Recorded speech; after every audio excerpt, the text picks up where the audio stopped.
I hope you're having a great day. Today I'm going to talk about bitterness, this very negative emotion that most of us will go through in our life at some point or the other. I know I was supposed to go live at 1:30 today, but I have an urgent patient, so I'm actually moving it 15 minutes earlier. Over the last 13 years, dealing with patients of cancer, end of life, different diseases, something as simple as a hormonal imbalance to an Alzheimer's, Parkinson's, inability to lose weight, unexplained stiffness and joint pain, even when your medical reports are fine, the MRIs are fine, the CTs are fine, and the doctor just says that, hey, you're clinically fine, I don't know what you need to do, maybe it's stress. And in most cases, they're absolutely right. But today, out of the many negative emotions, I've particularly chosen to pick up this one emotion called bitterness. Because the last 7 or 8 days, we've had some really heavy consults. And I've been pulling out the commonalities of the suffering of most of these patients. And it comes down to one word, bitterness. Now, it's not a negative thing if you have it. It's really about what we're doing about it. Everyone will have bitterness. Every single person. Your child may be bitter at you for a couple of minutes because you don't give them something or you don't let them have things the way they want it to be. You may be bitter with your spouse, with your lover, with someone who's hurt you, someone who's betrayed you. Maybe you got cheated in your business, you got cheated on, whatever it is. It leaves a residual emotion of bitterness. Okay, but the problem with bitterness is it eats into us. It robs us of joy, of peace, of life. We can't even enjoy the things that we have anymore, and worse, it's connected with disease as well. We see commonalities in our patients who have certain cancers of suppressed and repressed bitterness, unforgiveness. The solution isn't easy, but just because it's not easy doesn't mean that we don't do it.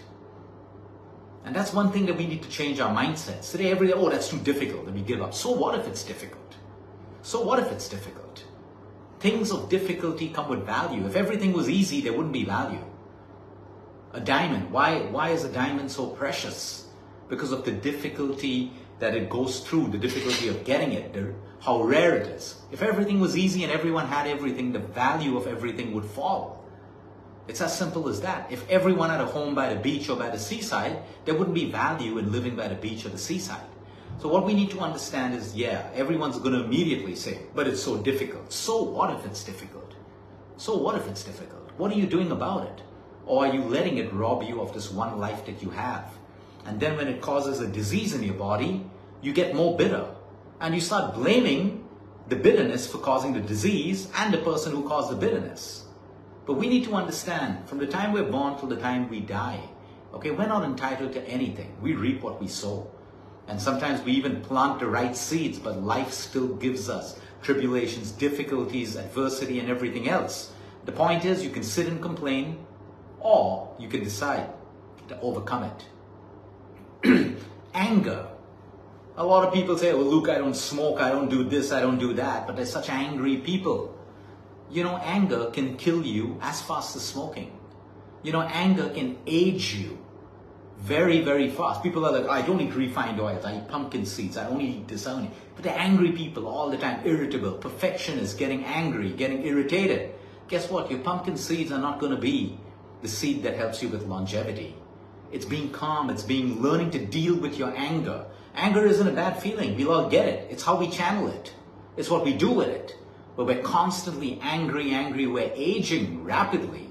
No amount of creams, makeups, anti-wrinkle creams, moisturizers, primers, toners, and all of that stuff can undo what anger does. The same thing with bitterness. You look at the face of someone carrying bitterness, okay, you'll see how fast it's aging them. You can go and take glutathione injections, you can take IV drips, yeah, but if you don't get rid of the bitterness, none of that can ever help. And because I'll tell you something, if these things worked, right, no one should have wrinkles. If every moisturizer worked, everyone should have the best skin. If every sunscreen worked, everyone should have the best skin. If everyone took an IV, they should be energetic and superhuman. But is it happening? Because if it worked, all of us would do it. We would save money, we would find money, we would borrow money to do it if it gave that to us. But it doesn't work because something's eating us within. What are the signs of bitterness? Let's first identify the signs of bitterness and then get into the possible solutions. But I will repeat it once again. If you have suppressed bitterness, if you have repressed bitterness deep in you, pushed in you, it may not be your fault. You may have every justification and reason for being bitter. But if you're pushing it further in you, and you're nurturing it and feeding it by constantly dwelling on it and thinking on it, it is going to cause you problems bigger than you just not being able to be joyful in life. It's going to make you sick. I'm going to talk about low anger scores, but that's in a whole different video. Let's get straight to the signs. A bitter person, always holding grudges. No matter what. They may hold a grudge for the person who made them bitter, but they start to get into the habit of holding grudges with a lot of other people as well. Always complaining. They're always complaining. Now, of course, I didn't get a great service at the airport, whatever and stuff. I can make a complaint because I've spent money on a ticket. I expect my bags to be on time. I'm making a complaint. That's very different from the constant bickering and complaining that you otherwise do. That's a sign of a bitter person as well. Not being grateful for what you have. Always looking at what someone else has. And sometimes your bitterness doesn't allow you to feel grateful. You just can't feel grateful. That's how powerful bitterness is. You sit down with your gratitude journal and you say, I'm going to practice gratitude. You can't feel it because there are layers of bitterness. And as you strip away those layers of bitterness, you start to say, hey, I can feel grateful for things. So bitter people can never be happy with what they have. They're always complaining, always holding grudges. Nothing is ever good enough for them. It's not their fault. I'm not judging you. I'm just trying to tell you that's how bitter you are, that you can't feel. You can't feel grateful or enjoy what you have anymore. Another sign of a bitter person, and you'll see this a lot in a lot of people, they always want something bad to happen to the people or the person who hurt them. They always want something bad. I wish this happens. Or they feel happy when something bad happens to them. They constantly wish ill. They wish bad. This is a sign of bitterness. Again, all these signs are not for us to judge us. I've already identified with one or two of them that sometimes slip into my life when I'm bitter. It's what helps us to get better. It's not about judging ourselves with these signs. If I have these signs, I should be happy that, hey, I have a problem, bitterness. Let me see now what the action plan could be. The next thing, they're jealous of anything good that happens for other people. You'll notice this a lot.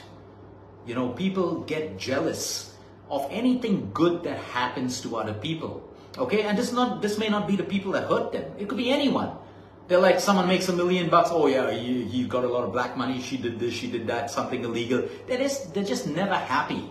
Someone ran a marathon, someone won a prize. They'll find something bitter to say. This is another sign of deeply rooted bitterness. The inability to be happy when people get something, achieve something, are successful at something, but their bitterness pulls them down and they can never feel that happiness. They feel jealous. They feel envious of other people. Your envy for other people that you may know or you don't even know is stemming from your bitterness. And that's only disabling you because the person who's achieved is enjoying that achievement and living their lives. They don't even know that there's someone out there bitter and wishing them, ill. So who suffers? The person holding the bitterness. And of course, they can't share the joy of other people. They're always down. They can't share common joys of other people. Someone's joyful and celebrating. They can't share joys. These are signs of bitterness that you have to look in and see how that one layer of bitterness has now grown to 2 and 3 and 4, and it's not allowing you. And in the process, what do you think is happening in your body? Your immune system is compromised. Inflammation, yes. Negative emotions which are suppressed can create inflammation. We know that scientifically today. And that's why a lot of sickness starts first in the mind and the heart, and then it manifests in the physical body.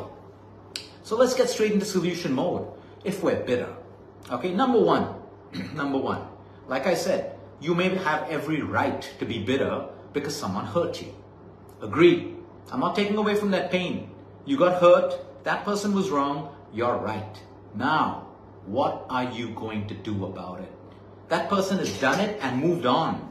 Here you are stuck, holding bitterness, holding grudges. It's not changing your life. In fact, it's creating a nuisance with everyone around you. No one likes a bitter person. The energy is wrong. The energy is always negative. Then you find your friends slowly not spending time with you because you're always bitter, you're a pessimist and all of that stuff. And you see, your bitterness is causing you more and more problems. Now you start to get bitter, the more problems that you are inviting in your own life. So number one, we need to release the power and the control of the offending person. So the person who has offended you, if you're still bitter right now, it's because you've given them that power. They still have the power and control over you. They've gone on and moved on with their lives. They still have the control because you've allowed it. You've kept the power with them. They hurt you once, but you left the power with them. And your bitterness now hurts you every single day, and they've moved on with their lives. So number one, you got to release that power and control. They have no control over you anymore. They have no control to hurt you. But every day that person hurts you because you're holding on to that bitterness, they have the power. They're going to continue having the power. And only when you take that power away or you release that power from their control can you start to feel better. So number one, if you're bitter, diagnose the root cause. Who made you bitter? Was it a person, a thing, an event? Okay, what was the cause of the bitterness? What was the source of the bitterness? Diagnose the root cause. Number two, what actions have you taken so far? Have you actually taken any actions? When I counsel people with bitterness, they'll give me all the root causes. And I say, so what have you done about it? Nothing. So now you can confront a person, you can communicate, you can write a letter, you can speak to them. There are many, many ways, but what actions have you taken? Most people will find out that the only actions they've taken is blame, complain, pity parties, and all of that stuff. That's not action. That's absolutely not action. That's reaction. So you need to understand very clearly, once you have the root cause, okay, this person did this that made me bitter. What is the action point? Can I confront that person? Or am I now spending all my energy in trying to pull down that person with my thoughts, with my actions, going and gossiping about them, telling 500 people what they did, posting on Instagram, posting on social media? You're complaining. You're not in action mode yet. And that's why you're still miserable. That's why you still have so much of bitterness. Okay, the third thing, okay, how much are you thinking about it? If you're constantly thinking about the person or the thing that made you bitter, what's growing in you? More bitterness. And more, and more, and more. Okay, take 10 minutes, think about the bitterness, feel the bitterness, and now move to action. What can I do? That action could even be taking therapy. It could even be taking therapy, asking for help, seeking professional help. That's still an action point. But complaining and blaming and wallowing is not action. It is reaction. So the third thing is, how much are you thinking about it? Number 4, you got to stop talking about it. The more you keep talking about it, okay, your friends are fed up of listening to you constantly talk about that one subject or that one person. Everyone's got a limit. The more you keep talking about it, the more you're making those neural pathways and patterns stronger. You're strengthening it. Every time you talk about, oh, she's like this, he did that, I feel like this, they did this. What are you doing? You're strengthening it in your brain. So now, okay, yeah, he did this to me, she did this to me, I felt horrible. Yes, it made me go through this, but now I'm doing this. I understand how humans can be. These are the action points. You're making new neural patterns. So you got to stop talking about the past. The past doesn't serve you anymore. It cannot serve you today. It didn't serve you yesterday, and it cannot serve you 5 years down the line. There are only lessons that you can take away. Knowledge. But your ego wants to keep you in the past. How could this happen to me? How could she say this to me? That's your ego. That's not your true self. So when you lower down that ego that is allowing you and pushing you into the past, you realize there is nothing you can do about the past. You can fix your present by learning from the past. You can safeguard your future by learning from the past and making those changes in your present. But your past cannot serve you, period. It cannot serve you. It just stays a place where complain, blame, wallowing, pity parties breed more and more. And you know what's going to happen in your mind and the energy that you create because you're constantly feeling that all the time. Get help, like I said.